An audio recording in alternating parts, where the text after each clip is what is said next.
Hey guys, Nikki here. I'm here today for just kind of a fun video.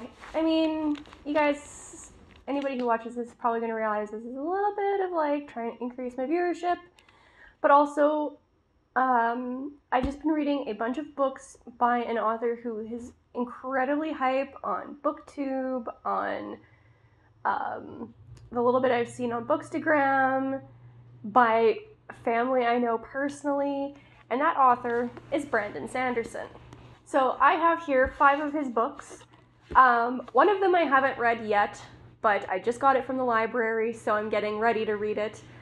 And I had to adjust my schedule for when I put this out because of other things going on. So it just got shuffled earlier and I won't really have much to say about it yet.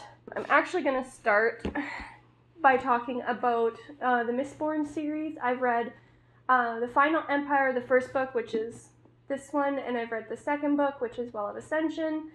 I have not read the third book yet, but I'm giving that series a break to kind of finish some of my other Brandon Sanderson reads, and also just to get some, to get prepped for November. There's a lot to say about really all of these series, but I'm going to kind of give you like a brief summary and then just a few things I've liked about the series so far.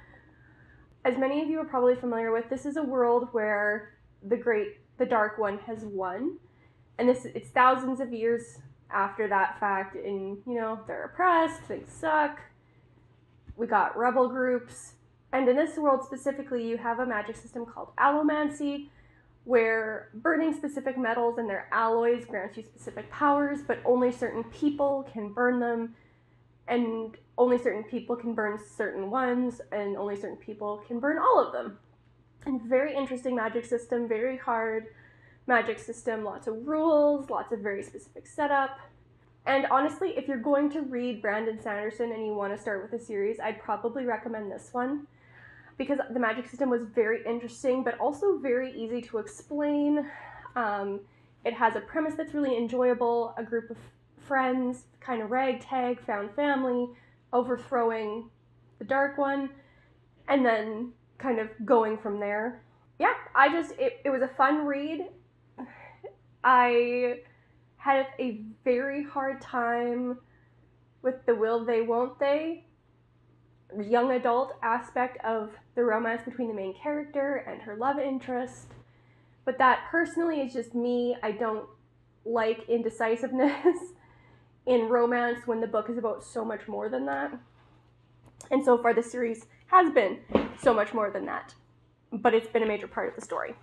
Next, I'm going to talk about one of his standalones, Warbreaker. I'm like 95% of the way through this. I have very, very little left. I am super enjoying it. You're following 2 sisters, Ciri and Vivenna, and Ciri gets sent to become the wife of the god king of a neighboring kingdom instead of her older sister Vivenna, in an effort to stop a war. And the father, push came to shove, had to make a decision, and he made one that no one really agreed with. So the 2 sisters are in the capital city of this other kingdom. They're doing very different things, going very outside their comfort zones and adapting. And it's a story about war that's precipitated both on the fact that these are different kingdoms, but also that they have greatly different religions, and just the prejudices and views that each kingdom holds about the other one. Again, I'm really enjoying it. I'm listening to it as an audiobook at work, and it's been a lot of fun.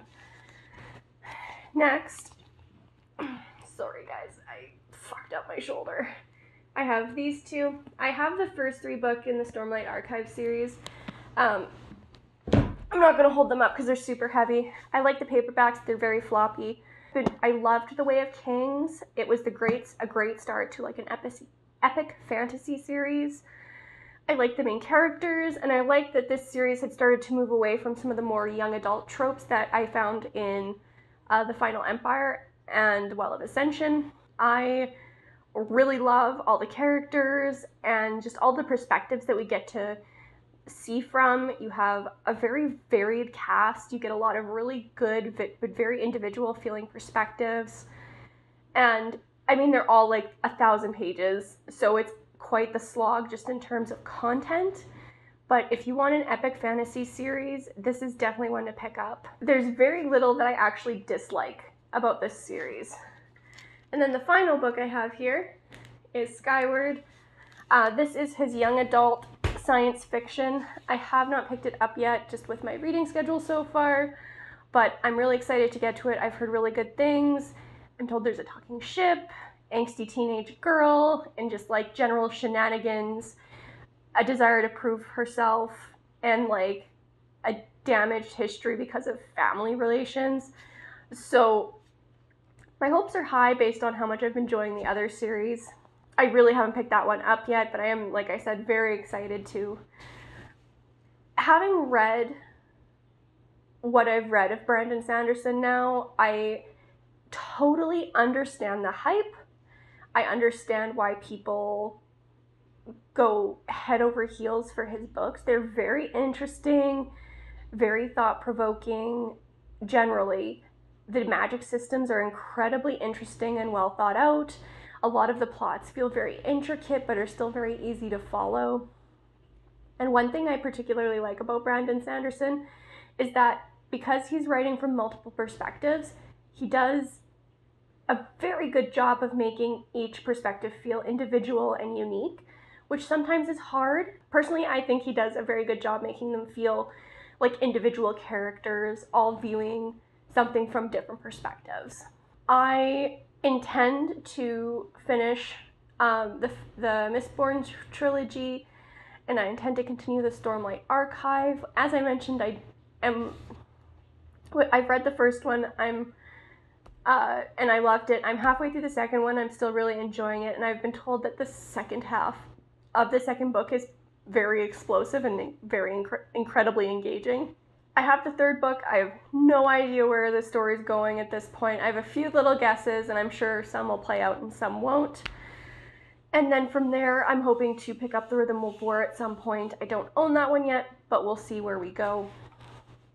If there are any of Brandon Sanderson's works here that I haven't read yet, please comment down below and let me know if I should prioritize them, or even just what you guys think of the books I have read. I'd be more than willing to talk to you about them. Please no spoilers if you're suggesting books farther on in the series in an effort to get me to continue a series. I promise I do intend to get them, but please no spoilers. And with that, I don't really know what else to tell you guys. I've read some Brandon Sanderson. I've really enjoyed the Brandon Sanderson I read, and I intend to read more. It was just a little experiment for me to try this completely hyped up author to see if he lives up to it. And like I said, I totally get why people love him so much and read everything he puts out. He's not yet an auto-buy author for me, but I haven't read all of the books that he has out, and I haven't finished what's out in the series I am reading. So while I'm not in I'm going to obsessively love Brandon Sanderson, I do really enjoy his writing and think that his books are definitely worthwhile to pick up. So I will leave you here and see you in the next video. Peace.